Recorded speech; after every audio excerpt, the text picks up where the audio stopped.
nga ana tjetër është në të drejtën e gjithkujt për ta kërkuar. Mazhoranca nga ana e vet duket se nuk I intereson se çfarë po ndodh. Zgjedhjet janë mbyllur në 11 maj për mazhorancën dhe po vijohet me të tjera gjëra. Kjo situatë sa e heshtur dhe njëherë është sa kaotike duket në dukje? Nisita keni bërë një pyetje themelore.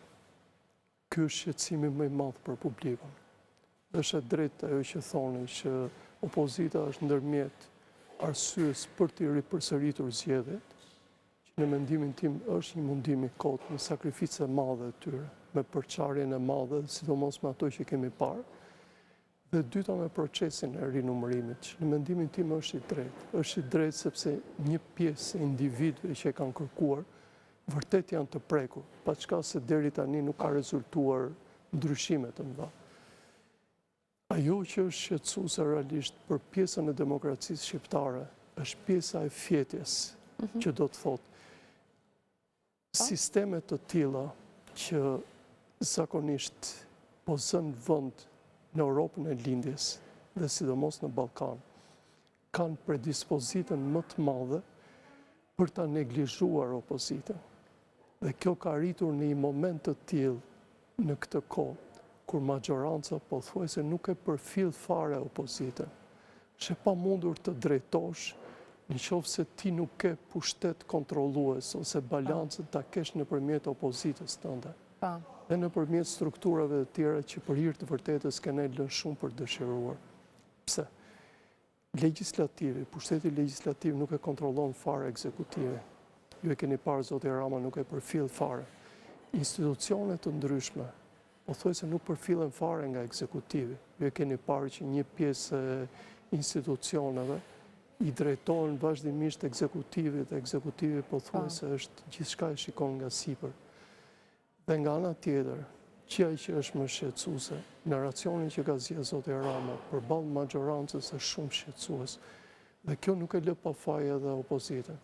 E para që duhet të ketë gjithmonë më shumë dinjitet, dhe është vërtet se janë prekur në këto zgjedhje, po nga ana tjetër të gjejnë një rrugë tjetër për të rikthyer në pushtet. Shembujt janë të shumtë.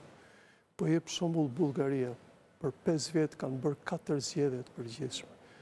Kosova deri diku, përballjet e individëve të opozitës me zotin Kurti janë përballje realisht të forta, demokratike dhe mbi të gjitha thelbësore. Por Kosova gjithsesi humb pikët tjetër kund më pas me. Po, deri diku, sepse ata janë në pjesën e shtetformimit dhe tani duhet të jenë shumë të kujdesshëm. Nuk po flas për pjesën e Serbisë, ku shqetësimi është shumë I madh. E para sepse po lind një pjesë revolucioni, I cili është I dukshëm me revolucionin që ndodhi në Majdan në Ukrainë. Unë besoj që një revolucion I tillë duhet kishte ndikim edhe në vendin tonë dhe në vende të tjera, por gjë që nuk po ndodh. Të gjitha këto lexohen shumë mirë nga maggioranca. Pse? Ka pushtetin shumë të madh administrativ. Ka mbi të gjitha pjesën e fjetjes publikut për shkak të vështirësive jo të pakta ekonomike dhe mbi të gjitha një tulatje që vjen nga pjesa e përfaqësimit të tyre. Një pjesë e madhe e shqiptarëve ndjejnë veten të papërfaqësuar në konto. Megjithatë, opozita, ajo pjesë që është marrë më tepër përgjatë kësaj kohe, përveç mënyrës së denoncimit nga konferencat për shtyp të Berishës, është edhe pjesën e ndërkombëtarëve. Pra, për ta ngritur zërin dhe për ta çuar madje edhe përtej oqeanit. Por, do doja një koment përsa I takon fjalës së mbajtur të zotit Berisha në asamblenë e OSBE-s. Ishte një qëndrim I fortë që bazohej edhe tek raporti I OSBE-s, por edhe duke bërë një pasqyrim të asaj që sipas opozitës ka ndodhur me këto zgjedhje. Është raporti paraprak. Përfundimtari ende. Teknikisht zoti Berisha duhet të priste dhe rezultatet përfundimtare, por me gjitha të shqetësimet që janë ngritur dhe që paraqet zoti Berisha janë të drejta. Problemi I madh është gjetiu. Pse?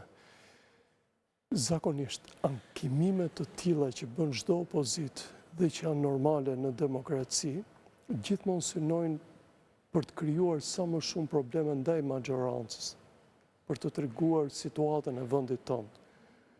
Porse, duhet të zgjedhësh realisht edhe iden për para njerëzve të tu, para publikut që të beson në diçka tjetër. Brukseli, Strasburgu, këto i quajnë nivel demokracie. Në momentin që maggioranca dhe në momentin që opozita ngren shqetësime të tilla, sepse janë të dyja palët që përfaqësohen, dhe ngren zërin e tyre, qoftë në pjesën e sukseseve maggioranca dhe qoftë në pjesën e shqetësimeve, ata i quajnë demokraci. Prandaj, në mendimin tim, investimi më i madh i një pjese të njerëzve rreth Zotit Berisha, që tashmë kanë siguruar vendet e tyre dhe këtu kam në kokë listën e mbyllur të Partisë Demokratike, duhet të jetë për mënyrën që të ngjallin besim tek militantët e tyre. Edhe njerë, Strasburgu dhe Brukseli këte i quajnë nivel demokracie.